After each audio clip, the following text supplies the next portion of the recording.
سامنے سورہ آل عمران کی آیت نمبر 77 نمبر جو آیت ہے اس کا معنی اور اس کی مختصر سی تفسیر کو بیان کیا کہ ان آیات مبارکہ کے اندر اللہ رب العزت عیسائیوں کے ہاں اور یہودیوں کے ہاں جو اخلاقی برائیاں پیدا ہو گئی تھیں ان کی تصحیح فرمائی۔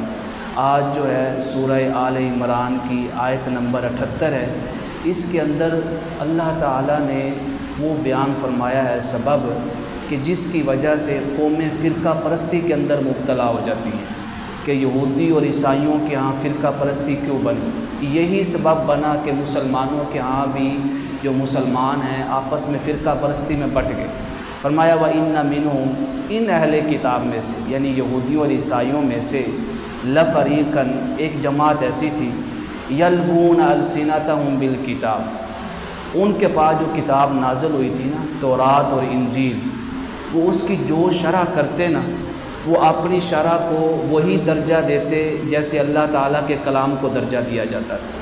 وہ یہ کہتے تھے جو ہم نے بیان کیا ہے نا اس کی مخالفت ایسے ہی ہے جیسے اللہ تعالیٰ کی مخالفت ہے، یعنی ہمارے موقف سے کوئی بھی اختلاف نہیں کر سکتا۔ فرمایا وہ کہتے تھے یہ اللہ تعالیٰ کی کتاب ہی ہے، حالانکہ وہ کتاب نہیں تھی۔ اب جو میں آپ کے سامنے بیان کر رہا ہوں کیا یہ اللہ تعالیٰ کی کتاب ہے؟ نہیں کتاب ہے، یہ اللہ تعالیٰ کی کتاب کا مفہوم ہے، اس کا معنی ہے، اس کی تفسیر ہے، اس کی شرح ہے، اس کی وضاحت ہے جو میں نے سمجھی اپنے مطالعہ سے قرآن کریم کی دیگر آیات سے اور حدیث مبارکہ کی روشنی میں۔ عام میں سے کوئی چاہے وہ میرے ساتھ اختلاف کر سکتا ہے، کہہ سکتا ہے کہ اس کا یہ معنی نہیں بنتا ہے بلکہ یہ معنی بنتا ہے۔ میں اپنی مخالفت کو یا میرے بیان کردہ معنی کی مخالفت کو میں یہ نہیں کہوں گا کہ آپ نے میری مخالفت کی گویا آپ نے اللہ کی مخالفت کر دی۔ وہ یہ کہتے تھے، وہ کہتے تھے جو ہم بیان کر رہے ہیں یہ اللہ کی کتاب ہے۔ اللہ تعالیٰ نے فرمایا حالانکہ وما ہوا من الکتاب، وہ اللہ کی کتاب نہیں تھی۔ وہ کہتے تھے نہیں وَيَقُولُونَ هُوَ مِنْ عِنْدِ اللَّهِ، یہ اللہ تعالیٰ ہی کی طرف سے بیان کردہ معنی ہے، انہی ہی کی طرف سے بیان کردہ تفسیر ہے۔ اللہ نے فرمایا نا وَمَا هُوَ مِنْ عِنْدِ اللَّهِ، یہ اللہ کی طرف سے نہیں تھا، یہ ان کی اپنی فہم تھی۔ تو لہٰذا اس آیت کے اندر فرقہ پرستی کا سب سے بڑا جو سبب بیان کیا وہ کیا ہے کہ ہر شخص یا ہر عالم جو ہے وہ یہ کہے کہ میرے موقف سے میری رائے سے کوئی دوسرا عالم اختلاف نہیں کر سکتا، اگر کوئی اختلاف کرے گا وہ دائرہ اسلام سے خارج ہے۔ اس وجہ سے امتوں کے اندر فرقہ پرستی بنی۔ آپ یہودیوں اور عیسائیوں کو دیکھ لیں، حضور نبی کریم علیہ السلام نے فرمایا وہ 71 فرقوں میں بٹ گئے، اور فرمایا میری امت کون سی ہے، اور فرمایا 72 فرقوں میں بھی بٹ گئے، اور میری امت کیا ہے، فرمایا یہ 73 فرقوں میں بٹے گی۔ کیوں بٹے گی؟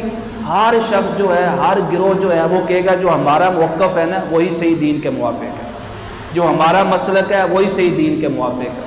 حالانکہ بعض اوقات ان کا موقف، ان کا مسلک، ان کی رائے صراحتاً قرآن کے خلاف ہوتی ہے اور حضور نبی کریم علیہ السلام کی حدیث مبارکہ کے خلاف ہوتی ہے۔ آپ تاریخ پڑھ کے دیکھ لیں، امت مسلمہ کے اندر جو فرقے بنے وہ اسی بنیاد پہ بنے۔ ہر فرقہ کہتا تھا جی ہماری رائے جو ہے وہی صحیح ہے، جو ہمارے مخالف کی رائے ہے وہ صحیح نہیں۔ آپ سوشل میڈیا اٹھا کے دیکھیں کتنے مسئلوں کے اندر صرف اختلاف ہوا علماء کا آپس میں، ایک دوسرے علماء نے کیا کہنا شروع کر دیا، وہ کافر ہے، وہ مرتد ہے، وہ مشرک ہے، وہ بدعتی ہے، وہ گستاخ ہے۔ اس طرح کے جو فتوے ہیں ان فتووں کی بنیاد کیا بنی کہ میرا موقف جو ہے نا وہ کلیتاً 100% صحیح ہے، میرے موقف سے کوئی اختلاف نہیں کر سکتا۔ اللہ تعالیٰ نے فرمایا یہ اخلاقی برائی جس کے اندر مذہبی برائی بھی تھی یہ یہودی اور عیسائیوں کے اندر پیدا ہو گئی تھی، اور آج یہی برائی ہمارے مسلم معاشرے کے اندر بھی پیدا ہوئی۔ آپ تاریخ اٹھا کے دیکھیں، فرقے جب حکومتوں کے ساتھ ملے نا، جو بھی فرقہ حکومت کے ساتھ ملتا تھا تاریخ اسلام پڑھ کے دیکھیں، اس نے اپنے مخالف فرقوں کے اوپر کھلے عام ظلم کیا، قتل عام کیا گیا، لوگوں کو جیلوں کے اندر ڈالا گیا۔ امام احمد بن حنبل رحمہ اللہ کتنی بڑی شخصیت گزری، ان کو جیلوں کے اندر ڈالا گیا، کوڑے مروائے گئے امام احمد بن حنبل کو۔ مسئلہ کیا اٹھا تھا؟ وہاں پہ اختلافی مسئلہ ہو گیا۔ ان کے مخالف کہتے تھے یہ جو قرآن پاک ہے نا یہ مخلوق ہے۔ مخلوق کا مطلب کیا ہوتا ہے کہ جو اللہ تعالیٰ کی صفت نہ ہو، جو بدل سکتی ہو۔ اب یہ موقف بالکل خلاف تھا قرآن پاک کے، حالانکہ اللہ تعالیٰ نے قرآن پاک کے بارے میں کیا فرمایا ہے کہ یہ میرا کلام ہے، اور کلام کس کی صفت ہے؟ اللہ تعالیٰ کی صفت ہے، اور جو اللہ تعالیٰ کی صفت ہے اس کے اندر کسی قسم کا کوئی رد و بدل نہیں ہو سکتا۔ اس ٹائم اہل سنت کے جو علماء تھے ان میں سب سے بڑے عالم امام احمد بن حنبل تھے، انہوں نے فرمایا نا یہ جو قرآن پاک ہے یہ اللہ کی مخلوق نہیں ہے، یہ اللہ تعالیٰ کی صفت ہے، تو جو اللہ تعالیٰ کی صفت ہے اس کو ہم مخلوق نہیں کہہ سکتے ہیں۔ صرف اس بنیاد پہ اس ٹائم جو مخالف فرقہ تھا وہ حکومت کے ساتھ تھا، انہوں نے کیا کیا، امام احمد بن حنبل کو جیل کے اندر قید کروا دیا، کوڑے مروائے گئے۔ صرف امام احمد بن حنبل کو نہیں، جو لوگ بھی اس موقع پہ تھے نا ان علماء کے اوپر ظلم و ستم کے پہاڑ ڈائے گئے۔ جو اخلاقی برائیاں اس ٹائم یہودی اور عیسائیوں کے اندر پیدا ہوئیں وہی مسلم معاشرے کے اندر پیدا ہوئی۔ تو فرمایا سب سے بڑا سبب فرقہ پرستی کا کیا ہے کہ ہر شخص اپنی رائے کو وحی کا درجہ دے دے، ہر شخص اپنے بیان کردہ مفہوم کو کس کا درجہ دے دے؟ قرآن پاک کی کتاب کے مطابق درجہ دے دے، اللہ کے کلام کے مطابق درجہ دے دے۔ فرمایا جو شخص بھی مفہوم بیان کرے وہ یہ کہے، علماء یہ کہتے رہے کہ ہم نے جو مفہوم بیان کیا ہے وہ قرآن و حدیث کے مطابق ہے، اور اس میں خطا کا، غلطی کا احتمال بھی ہو سکتا ہے، اور اگر کوئی ہم سے اختلاف کر بھی لے اس اختلاف کی وجہ سے، اس احتمال کی وجہ سے، وہ دائرہ اسلام سے خارج نہیں ہے۔ یہ ایک اسلام کا حسن تھا۔ آپ خود اندازہ کر لیں، ایک ڈاکٹر ہے، میڈیکل کا شعبہ دے گا، آپ کو مرض ایک ہی ہے بخار، آپ 3 ڈاکٹروں کے پاس گئے، تینوں آپ کو ایک جیسی دوائی دیں گے یا مختلف دوائی دیں گے؟ مختلف دیں گے۔ کہ آپ کو جو تینوں ڈاکٹروں نے مختلف دوائی دی، یا آپ یہ کہیں گے کہ پہلے ڈاکٹر نے غلط دوائی دی ہے یا دوسرے نے غلط دی ہے یا تیسرے؟ آپ کیا کہو گے؟ یار جو پہلے ڈاکٹر نے دوائی دی ہے نا اس نے اپنی عقل کے مطابق، اپنے تجربے کے مطابق، اور جو دوسرے ڈاکٹر نے دوائی دی ہے اس نے اپنی عقل کے مطابق دی، جو تیسرے نے دی ہے اس نے اپنی عقل، یعنی جو دنیا کے شعبے ہیں اس کے اندر ہمارا جو ذہن ہے اتنا وسیع ہے، اور جو دین کا شعبہ ہے اس کے اندر ہم اتنے تنگ ہو گئے کہ ایک ہی لائن پہ۔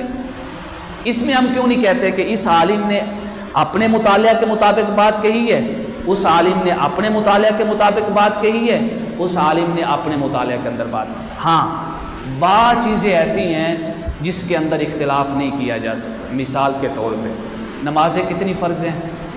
5۔ اس کے اندر اگر کوئی یہاں پہ آ کے بیٹھ کے کہہ دیتی میں اختلاف کرتا ہوں، میری رائے میں یہ ہے کہ نمازیں 6 فرض ہیں، یعنی دن کے اندر 5 نہیں 6 نمازیں پڑھنی ہیں، تو اس کے اندر اختلاف کی گنجائش نہیں ہے، اس کو ہم کہیں گے نا بھی یہ اختلاف ہے، یہ تو دائرہ اسلام سے بندہ خارج ہو جائے، یا رجوع کریں، توبہ کریں، یا یہ منصب چھوڑ دیں۔ اسی طرح ارکان اسلام جو ہیں، زکوٰۃ فرض ہے یا نہیں ہے؟ فرض ہے۔ اب کوئی شخص آ کے کہہ دے جی میں اختلاف کرتا ہوں، میں نے جو قرآن و حدیث سے سمجھا اس کا معنی کیا ہے کہ زکوٰۃ فرض نہیں ہے، یہ اختلاف آپ مانیں گے یا انکار کر دیں گے؟ انکار کر دیں گے۔ آپ کہیں گے ان چیزوں کے اندر اختلاف ہے ہی نہیں، یہ تو قرآن اور حدیث سے ثابت ہے، اور پوری امت کا اس کے اوپر کیا رہا ہے؟ اتفاق رہا۔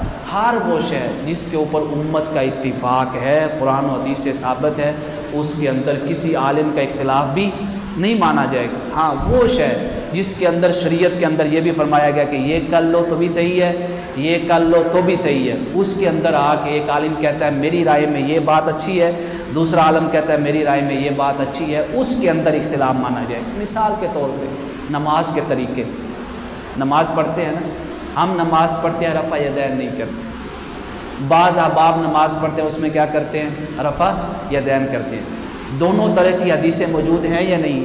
بالکل حدیثیں موجود ہیں، اور صحیح حدیثیں ہیں۔ رفع یدین نہ کرنے کی بھی صحیح حدیث ہے، سورۃ ترمذی شریف کے اندر حدیث پاک ہے جس کے اوپر ہمارا عمل ہے، اور رفع یدین کرنے کی بھی صحیح حدیثیں ہیں، صحیح بخاری صحیح مسلم شریف کے اندر۔ اس کے اندر جو علماء کا اختلاف ہے نا، اس میں ہم یہ نہیں کہیں گے کہ یہ عالم جو ہے یہ صحیح ہے اور جو دوسرا عالم ہے اس نے اسلام کے خلاف بات کی۔ ہم کیا کہیں گے؟ یہ ساری آقا کریم علیہ الصلوۃ والسلام کی ادائیں تھیں، جن کے ہاں یہ ادا راجح تھی انہوں نے اس کے اوپر عمل کر لیا، جس کے ہاں یہ ادا راجح تھی انہوں نے اس ادائے مبارکہ کے اوپر عمل کر لیا۔ اللہ تعالیٰ نے حضور نبی اکرم علیہ الصلوۃ والسلام کی ہر ادا کو قیامت تک امت کے اندر کیا رکھا ہے؟ زندہ رکھا ہے۔ اسی طرح آمین کا مسئلہ، جتنے بھی نماز کے اندر مسئلہ آپ دیکھیں، نماز کے اندر بعض مسائل ایسے ہیں جس میں آپ اختلاف نہیں کر سکتے. کھڑے ہونا، کیا کوئی اختلاف کر سکتا ہے؟ کوئی کہہ سکتا ہے کہ ہمارے یہاں کھڑے ہونا کیا فرض نہیں ہے؟ کوئی مسلک آپ کو نہیں کہے گا کہ کیا فرض نہیں ہے. امت کا اتفاقی عقیدہ ہے، اس کے اندر اختلاف کی گنجائش نہیں ہے. کوئی عالم آپ کو کہہ سکتا ہے کہ تکبیر تحریمہ کے بغیر بھی نماز شروع ہو جائے گی؟ کوئی نہیں کہہ سکتا، سب کا اتفاق. اب اگر کوئی آ کے کہتا ہے کہ تکبیر تحریمہ کے بغیر بھی نماز ہو جائے گی، آپ کہیں گے نا بھی نا، یہ بات نہیں ہو سکتی. یا آپ اپنا مسئلہ صحیح کریں یا یہ منصب چھوڑ دیں. اسی طرح رکوع، کوئی شخص کہہ سکتا ہے کہ میری رائے میں رکوع 2 ہے، نہیں اختلاف ہو سکتا. پوری امت کا اجماع ہے قرآن و حدیث کے مطابق کہ نماز کے اندر ہر رکعت میں کتنے رکوع ہیں؟ ایک ہی رکوع ہے، کوئی آ کے 2 نہیں بنا سکتا. اسی طرح سجدوں کے اندر اختلاف ہے، کوئی اختلاف نہیں. اسی طرح دونوں جگہ جو ہم اتحیات پڑھتے ہیں 4 رکعت والی نماز میں، کسی کا اختلاف ہے؟ کوئی اختلاف نہیں. اسی طرح نماز کے آخر میں جو ہم سلام پھیرتے ہیں، کسی کا اختلاف ہے؟ کوئی اختلاف نہیں. بعض نوجوان آتے ہیں جن کا نماز پڑھنے کا دل، ہم جی نماز پڑھیں تو کس مسئلے کے مطابق پڑھیں؟ بھی آپ نماز پڑھیں، نماز کے جو بیسک چیزیں ہیں اس کے اندر کسی مسئلے کا اختلاف نہیں ہے، اور جس کے اندر اختلاف ہے اس میں کوئی مسلک یہ نہیں کہتا ہے کہ فلاں مسلک والوں کی نماز ہی نہیں ہوتی. ہاں وہ غلط ہے جو کہتے ہیں رفع یدین کرنے والے کہ جو رفع یدین نہیں کرتے ان کی نماز نہیں. یہ غلط، بالکل غلط مسئلہ ہے. صحیح حدیث سے ثابت ہے کہ آقا کریم علیہ الصلوۃ والسلام نے رفع یدین نہیں فرمایا. اب جب یہ حدیث موجود ہے، اس کے مطابق ہم عمل کرتے ہیں، تو کوئی شخص ہمیں آ کے کہے کہ نماز نہیں ہوئی، گویا کہ اس نے حضور نبی کریم علیہ الصلوۃ والسلام کی حدیث مبارکہ کے خلاف جو ہے وہ فتویٰ دیا. اس صورت میں اور اس آیت مبارکہ کے اندر یہ بیان کیا گیا جتنا ہو سکے فرقہ پرستی سے بچیں، جتنا ہو سکے جو صحیح مسلک ہے نا، جو صحیح جماعت ہے اس کے راستے پہ چلیں.